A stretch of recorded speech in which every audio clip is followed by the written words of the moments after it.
আমার এখন সবাই তো আমি নামাজ পড়ে বসতেন, আমি তো আরো আগেই চলে আসছি।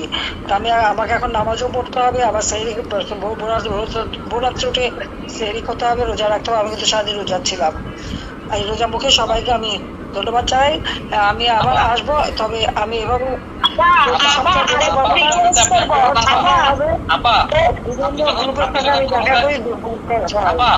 আপনি যখন প্রথম ক্ষমতা আসেন তখন একবার এই যে সুরেশ্বরে গেছিলেন, তারপরে আপনার প্রধানমন্ত্রী যাওয়ার কথা ছিল কাজী মঞ্জুরুল আলম, উনি আমাকে জানালো একটু আগে ফোনে যে আমি কথা বলতেছি, আপনি কি আল্লাহ যদি আপনি যদি সুস্থ হন আবার বাংলাদেশে ফিরে আসেন সুরেশ্বরে যাওয়ার জন্য সে অনুরোধ করছে। কাজী মঞ্জুরুল কথা বলার সুযোগ করে দেন।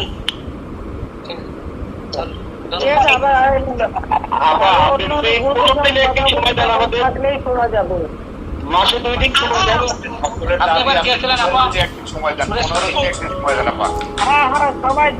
দেন, সময় দেবো। আজকে তো কত 1489 জন লাইনে আছে অনলাইন, 7084 জন নর্মাল। হ্যাঁ 1490 হ্যাঁ আমি দেখতেছি তো 1490। আপনার কাছে একটা রিকোয়েস্ট, আমাদের চট্টগ্রাম আপনি চিনেন যে সুরেশ্বরে থাকবেন কিনা আপা?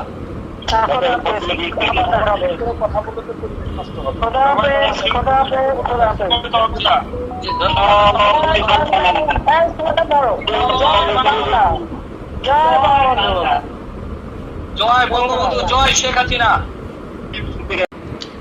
আমার উপর দোষারোপ করা হয়। আজকে হত্যাকাণ্ডের যদি তালিকা নেন, ইউনূসের আমলে সব থেকে বেশি হত্যাকাণ্ড ঘটেছে। তার সময় মাদ্রাসা শিক্ষক, প্রাইমারি স্কুল শিক্ষক, ছাত্র, শ্রমিক, গার্মেন্টস শ্রমিক, যেদিন যারা আন্দোলন করেছে সেই দিনই তাদেরকে তুলে দেওয়ার জন্য সাউন্ড গ্রেনেড, টিয়ার গ্যাস বা গরম পানি মারা, এমনকি মা ছোট্ট শিশু তার উপর পানি মারা, সেখানে গ্যাস মারা, নানাভাবে নির্যাতন করে করে তাদেরকে আন্দোলনে করতে দেয় নাই, বাধা দিয়ে, এবং তার গুলি চালানোতে শ্রমিক হত্যা হয়েছে, ছাত্র হত্যা হয়েছে, প্রতিদিনই লাশ পড়ে যাচ্ছে। আর তাছাড়া ইউনূসের যে সন্ত্রাস বাহিনী, এই সন্ত্রাস বাহিনীকেও প্রতিনিয়ত মানুষকে হত্যা করে যাচ্ছে। মানে মনে হলো কোনো নাই, যে কোনো সময় যে কেউ ঘরে ঢুকবে, লুটপাট করবে এবং বাধা দিলে তাদেরকে হত্যা করে আসবে। ছেলেকে পায়নি বলে মাকে হত্যা করা, বাবাকে হত্যা করা, মাকে গাছের সাথে বেঁধে রাখা, এটা কোন ধরনের কথা? এইভাবে আর আওয়ামী লীগের নেতা কর্মী হাজার হাজার নেতা কর্মীকে গ্রেপ্তার করেছে, প্রায় 20,000, শুধু এই ফেব্রুয়ারি মাসেই 20,000-এর উপর নেতা কর্মীকে গ্রেপ্তার করেছে, এবং অনেকে খোঁজ পাওয়া যাচ্ছে, তাদের গুম করে দিয়েছে। প্রায় 3,000-এর উপরে পুলিশকে হত্যা করেছে।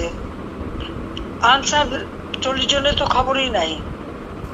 বিডিআর হত্যাকাণ্ডে যারা সামরিক বাহিনীর অফিসারদেরকে যারা হত্যা করেছিল, সেই মামলাও প্রত্যাহার করা এবং তাদেরকে ছাড়ার চেষ্টা। যত জঙ্গি সন্ত্রাসী, তাদের মুক্তি দিয়ে সারা দেশে এখন প্রতিদিন দিনে চুরি, ডাকাতি আর ধর্ষণের তো মহা উৎসব। বাসে, রাস্তায়, এমনকি ফুটপাতে, এমনকি একটা ফকির মিসকিনও রেহাই পায় না, ধর্ষণ করে যাচ্ছিল। যখন এই নিউজগুলি আসলো, এখন কোনো সংবাদ পরিবেশন করা যাবে না। আমার সময় নাকি বাক স্বাধীনতা, বাংলাদেশে একটা বেসরকারি খাত, টেলিভিশন, তার মধ্যে 34 প্রতিদিন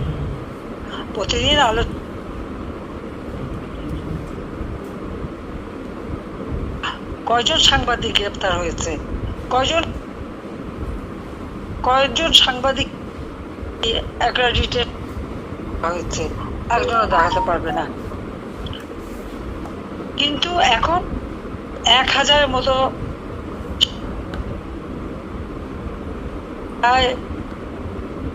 কাছাকাছি সাংবাদিকের 600 মামলা, তার মধ্যে 106 জনের বিরুদ্ধে হত্যা মামলা।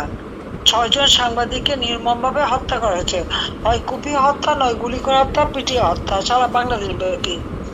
তার উপর সাংবাদিকরা আজকে কোনো কাজ পাচ্ছে না। প্রত্যেকটা মিডিয়াতে ইউনূসের এজেন্ট বসা। কোনো টেলিভিশন, প্রাইভেট টেলিভিশন একটা সংবাদ পরিবেশন করতে পারবে না। কি সংবাদ পরিবেশন করা হবে? তা ইউনূস সেন্টারে তার কিছু পালিত লোক আছে, যাদেরকে সে 5 লাখ 7 লাখ টাকা 10 লাখ টাকা করে বেতন দিয়ে বসিয়ে রেখেছে। তারা কন্টেন্ট তৈরি করে দেবে, তারা নির্দেশ দেবে, আর প্রত্যেকটা মিডিয়াতে তার লোক বসা। তারা যে কথা বলতে বলবে সেই কথাই বলতে হবে, অন্য কোনো কথা নাই। আপনারা দেখবেন, হঠাৎ করে দেখেন ধর্ষণের কোনো নিউজ দেওয়া যাচ্ছে না, খুন হলে কোনো নিউজ দেওয়া যাবে না, গ্রেপ্তার হলে কোনো নিউজ হবে না। আর যারা দেবে, এর মধ্যে কয়েকটি টেলিভিশন পুড়িয়ে দিয়েছে। টেলিভিশনের মূল মালিকরা তাদেরকে সরিয়ে দিয়ে সেখানে মালিকানা জবরদস্ত করে নিয়ে নেওয়া হয়েছে, যার জন্য মানে কেউ কোনো সাহসী পাচ্ছে না একটা নিউজ দিতে। নিউজ দিলেই সাংবাদিকের উপরে অত্যাচার এবং এই মিডিয়ার উপরে সোজা বলে পুড়িয়ে দেবে। পিটিভি পুড়িয়েছে, আরো কয়েকটা টেলিভিশন, সেই বাংলা গান থেকে শুরু সবগুলি পুড়িয়ে দিয়েছে, সেটা আপনারা জানেন। ঠিক এই যে অরাজকতা, তাহলে স্বেচ্ছাচারীটা কে? এই ডক্টর ইউনূসই তো স্বেচ্ছাচারী, এবং সেই তো এদেশের মানুষের জীবনে শান্তি কেড়েছে। আজকে 7টা মাস আমাদের বিরুদ্ধে দুর্নীতির মামলা, হত্যা মামলা। কোন দুর্নীতির প্রমাণটা পেয়েছে সেটা দেখা। অথচ ইউনূসের বিরুদ্ধে তো 5টা দুর্নীতির মামলা, সে তো সেই মামলা সরিয়ে দিয়েছে।